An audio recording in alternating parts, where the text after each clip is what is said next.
Good morning, I'm Harley Schlanger from the LaRouche Organization with your daily video update for January 23rd, 2024. There was a very strange development over the weekend in Germany, which was obviously a reaction to the incredibly successful rallies held over the last couple of weeks by farmers. In 100 cities in Germany, there were hundreds of thousands of farmers with tractors, joined by truckers, joined by other kinds of merchants, producers in the streets protesting against the European Union and the European Union economic policies, especially agricultural policies. This is now being joined by farmers in Austria, Italy, France, and Spain. In Austria, there were hundreds of tractors that went through Vienna, the classical old city at the center of the Habsburg Empire. In Italy, there was a tractorcade in Sicily, and there's going to be a major demonstration today with tractors in Rome. In France, more than 450 tractors are blocking highways, as farmers throughout Europe have a common target: the European Union and its green policies. The common agricultural policy of the European Union. And the farmers are targeting the corporate cartels that are supporting this policy through the EU, including BlackRock and others. And if you missed it yesterday in my update, I went through the land predators and the corporate financial crooks of BlackRock, Vanguard, and others, and what they're doing through their control of the military-industrial financial complex. And the agriculture side is one significant aspect of this. The goal of the green policy, allegedly to reduce carbon dioxide, among other things, which is a phony story about climate change, but they are reducing the use of fertilizer and pesticides for farmers, which is making the farm production harder.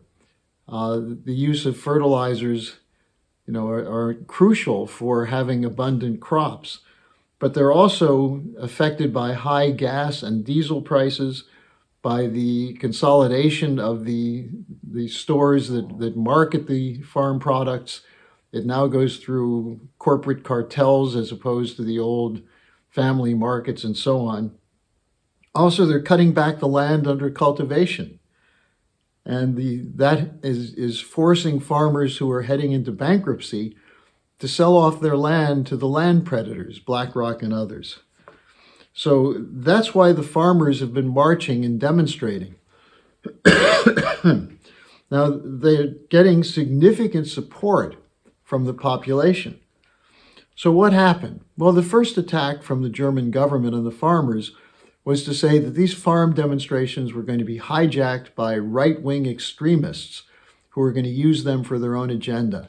That didn't work. No one believed it. It wasn't the case. And the farmers made clear that they were committed to providing abundant food at affordable prices.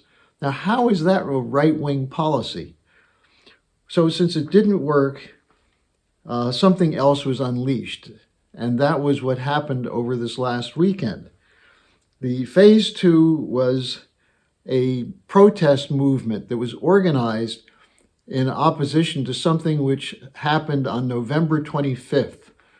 On that date in Potsdam, Germany, there was a meeting which supposedly included businessmen, right-wingers, neo-Nazis, and 2 members of the Alternative for Deutschland, the so-called right-wing party that's moving way up in the polls because of its opposition to the Ukraine war and its opposition to green policy. Now, an article was written about this meeting, which allegedly was called to organize for the expulsion of immigrants from Germany. And the expose was written by so-called investigative journalists with something called Corrective.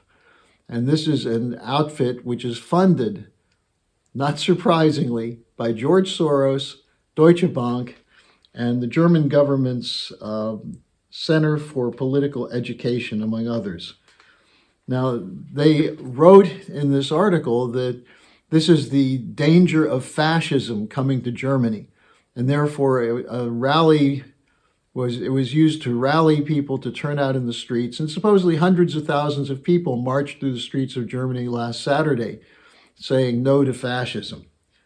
Well, this is designed to stop the Alternative for Deutschland, which is the fastest growing party in the polls, because two of its members attended the meeting. And by the way, one of the two has since been expelled from the party by the leader of the party, who said that's not the policy of the AfD. But if this meeting was such a threat to the German state, why did they wait 6 weeks to expose it? Well, that's because of the fear of the growing protests against the government, especially targeting the government's policies, the green policies. And don't forget, the Green Party has the economics minister Habeck and the foreign minister Baerbock. But they're also fearful of the collapse of support for the government coalition. Now, all of these protests missed a major point. Who's actually supporting the expulsion of immigrants? Well, in the last month, the Interior Minister, Nancy Fraser, announced that there's going to be an expedited government policy of getting immigrants out of the country and reducing immigration. So instead of demonstrating against the government, as the farmers were doing, they organized a demonstration against people who are opposing the overall policy of the government. This is a classic case of psychological warfare. First of all,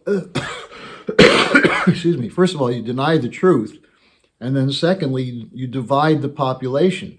You prevent the people from looking to see what the alternatives are. Now, at the same time, what's behind this is the fear that the German population is waking up to what's being done to Germany by its so-called allies. And this was expressed in an article by Oscar Lafontaine, who's the former finance minister and the former chairman of the Social Democratic Party. What he wrote about is that there's economic warfare being run by the United States against Europe and Germany. One of the examples he gave was the destruction of the North Sea pipeline. First, the U.S. tried to stop it from being built, and then they blew it up, according to Seymour Hersh. There's no investigation that's been called for by the German government. Instead, Germany is now short of energy, and prices are going up more than 30% for households. And what Lafontaine essentially is saying is that the goal of these attacks on Germany was to decouple Germany from Russia.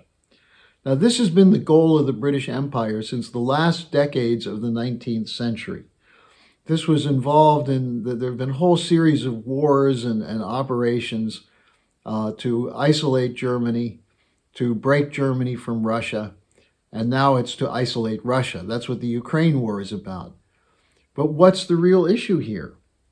Well, Russia is a part of Europe, and most Europeans recognize that. And that in Germany, German industry and technology combined with Russian raw materials and labor force represents a powerful threat to the so-called unipolar order. And we see the importance of this now with Russia and the BRICS moving to create an alternative to the collapsing dollar system. Now, this was expressed from the beginning of NATO by its first General Secretary, Lord Hastings Ismay, who said NATO's mission, and he said this in 1952, NATO's mission is to keep Russia out, keep the Americans in, and keep Germany down.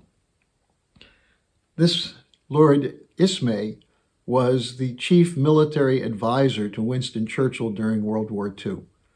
So what we're seeing is the intervention of the British Empire, whether it's the role of NATO and the Brits working together hand in hand with the United States on the proxy war in Ukraine against Russia. It's the same thing. The attack on the North Sea pipeline, it's the attempt to create so much chaos and, more importantly, to weaken Russia. while all the while continuing to flow arms into Ukraine to support the Netanyahu regime in Israel.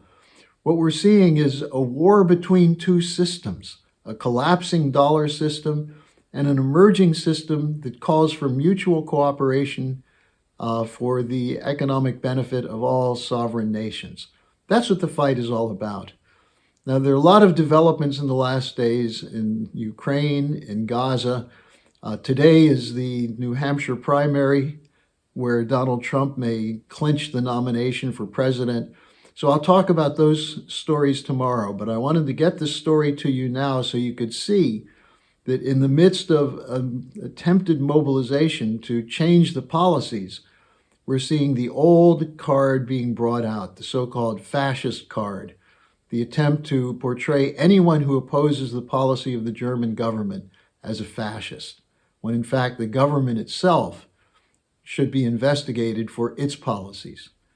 So join me tomorrow and we'll have more of the story then.